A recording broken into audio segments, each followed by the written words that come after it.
The Turnip by the Brothers Grimm. There were two brothers who were both soldiers.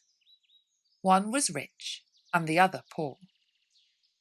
The poor man thought he would try to better himself, so, pulling off his red coat, he became a gardener and dug his ground well and sowed turnips. When the seed came up, there was one plant bigger than all the rest, and it kept getting larger and larger and seemed as if it would never cease growing, so that it might have been called the Prince of Turnips, for there never was such a one seen before and never will again. At last it was so big that it filled a cart, and 2 oxen could hardly draw it, and the gardener knew not what in the world to do with it, nor whether it would be a blessing or a curse to him. One day he said to himself, "What shall I do with it? If I sell it, it will bring no more than another, and for eating, the little turnips are better than this. The best thing, perhaps, is to carry it and give it to the king as a mark of respect." Then he yoked his oxen and drew the turnip to the court and gave it to the king.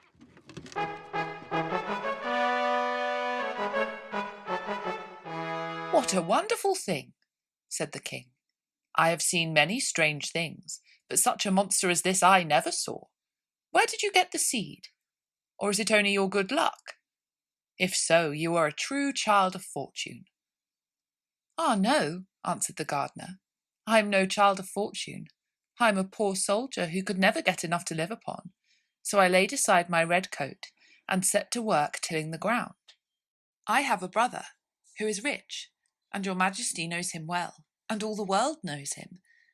But because I am poor, everybody forgets me." The king then took pity on him and said, "You shall be poor no longer. I will give you so much that you shall be even richer than your brother."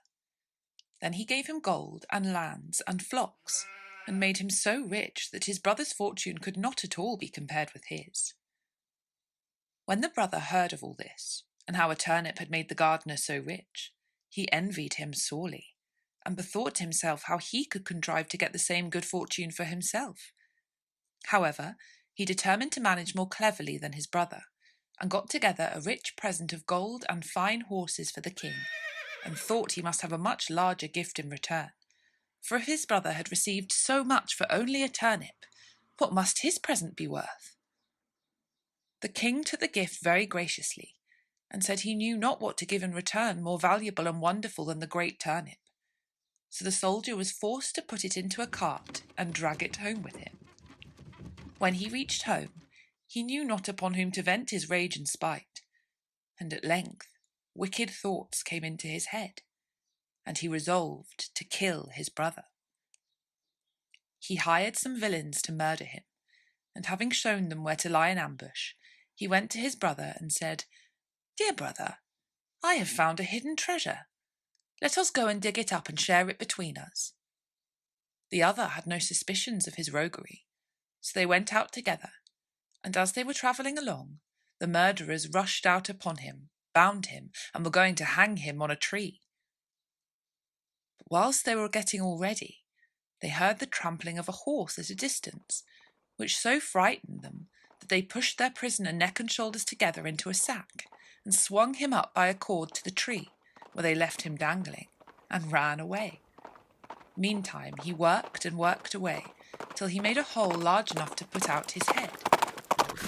When the horseman came up, he proved to be a student, a merry fellow, who was journeying along on his nag and singing as he went.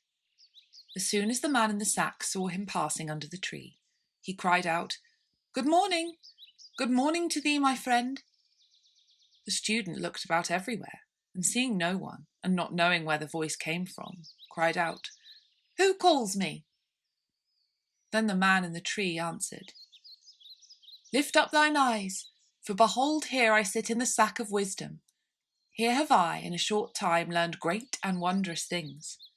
Compared to this seat, all the learning of the schools is as empty air. A little longer, and I shall know all that man can know, and shall come forth wiser than the wisest of mankind. Here I discern the signs and motions of the heavens and the stars, the laws that control the winds, the number of the sands on the seashore, the healing of the sick, the virtues of all simples, of birds and of precious stones.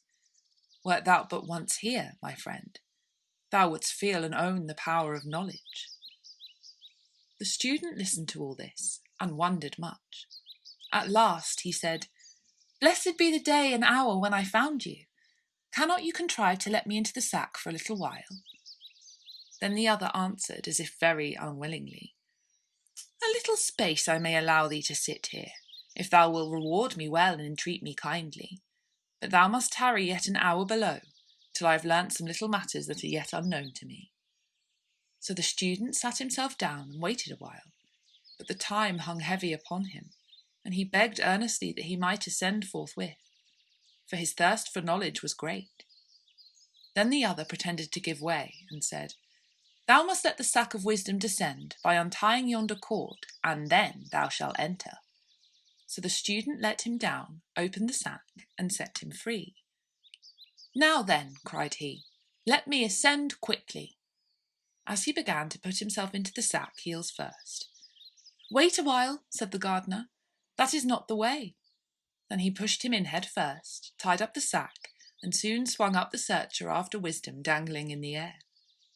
"How is it with thee, friend?" said he. "Dost thou not feel that wisdom comes unto thee? Rest there in peace, till thou art a wiser man than thou wert." So saying, he trotted off on the student's nag, and left the poor fellow to gather wisdom till somebody should come and let him down.